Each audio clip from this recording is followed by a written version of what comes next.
Yes, our new case, of course, our Fox Bureau of Investigation, our FBI. We have our private investigator at the disposal of any listeners who have something in their personal life they would like investigated. Remembering, everyone remains anonymous. Everyone's identities are protected.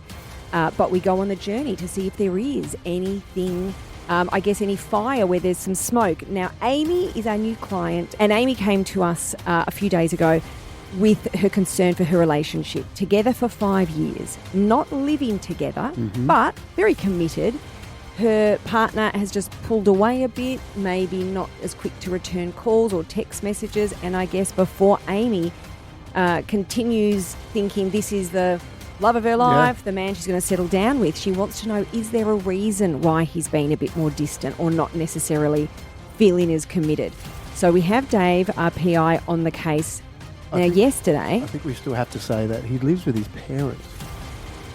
Yes. Why do you think that's a big reason? I just think that's a thing. Do you? Because you get like mummy's boy doesn't want to... Saving money. Yes, I reckon living with parents 20 years ago, you might go mummy's boy. These days, yeah, just but you're being saving smart. money, but you've got everything done for you. Like I've got older kids that live at home. They get everything done. That could be a reason why he's, oh God, my missus wants to move in, but I'm so settled here. But I think what we want to get to the bottom of, what's the shift? She feels like in the last 6 months, he's not as invested. So we want to get an answer for her.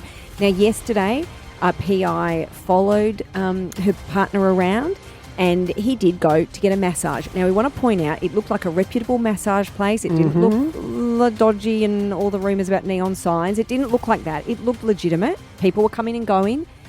But we were interested in the fact that he hadn't mentioned to Amy that he'd had a massage. So at the end of the day, he didn't, when she said, what did you do today? He didn't say I went for a massage. Yeah.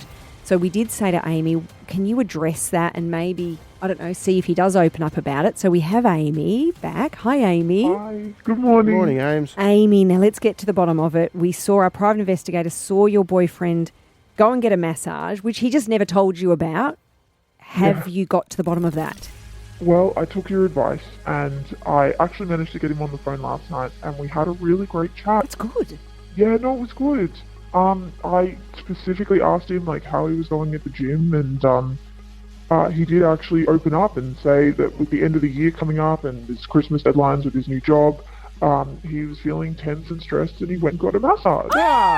So what's the secret? And honestly, he was really sweet and he was asking how I was going and if there's anything he could do for me, and then he said that his weekend's looking kind of free, which is really, really exciting. So he has that boys' night on Friday, and then, he's free to kind of hang with me. So I don't know where the lack of communication was, but it seems to be going okay. Well, that is great. I mean, I will let you know we are only halfway through the case, though, so we are going to keep going.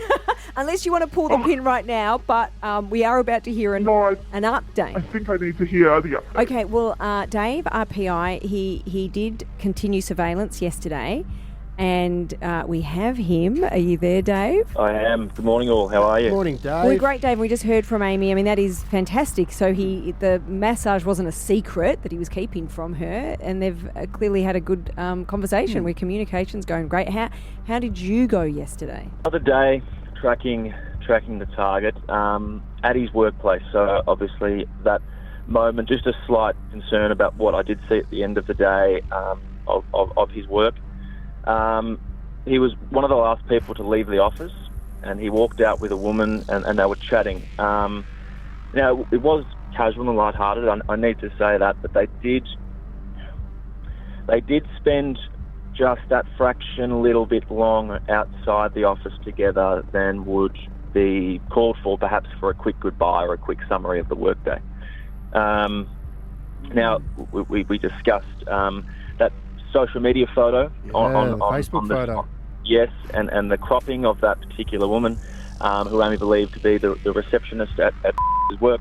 Amy did send a photo of that receptionist, and I can confirm that that was the female that he was chatting with after the work day yesterday. So okay. that is a person of interest. I guess with all that, obviously the whole smoke, where there is smoke, there is fire situation comes into play. A lot of smoke. Okay, gosh, Dave. Yeah. Well, Yes. look, to give that context for people who aren't aware, there was a photo where there was a woman sort of cropped out of it, and that did seem odd to Dave. And that is the woman that was cropped out now seen walking in. Can I just come out and say, I mean, Dave's got great instincts, and you do, so you're feeling there's some smoke here. But this could be highly innocent. Are you there, Amy? Yeah, I'm here. So, Amy, and I've got to come from this from the perspective. No. How often, Josiah, how often do we walk to our cars together? Yeah. Josiah and I would stand and have a chat in the lift or out in the car park for 10, 15 minutes? Easily, every day. People don't talk about that. But we also, I haven't cropped you out of photos for you. That's the only thing, though. No, okay, the crop, but could the crop have been too many people? Yeah. Sometimes if I'm in a photo with Fev and Nick's arm's got to go. I can't crop Fev. true. Yeah. He'll lose his mind. So I've got to crop a bit, sometimes a little bit of Nick. You can have a very innocent exchange. So, Amy, this could be very innocent. I mean, do you know anything about this woman? I mean, not more than that one time that I met her at drinks, but look, it's, I'm just trying to stay rational. He is a talker. Like, he's very social and he's a good talker, which is why he's got this amazing job. So maybe it is all innocent, and maybe it's a good thing that he's really getting on with people at his workplace. But it's hard not to spiral.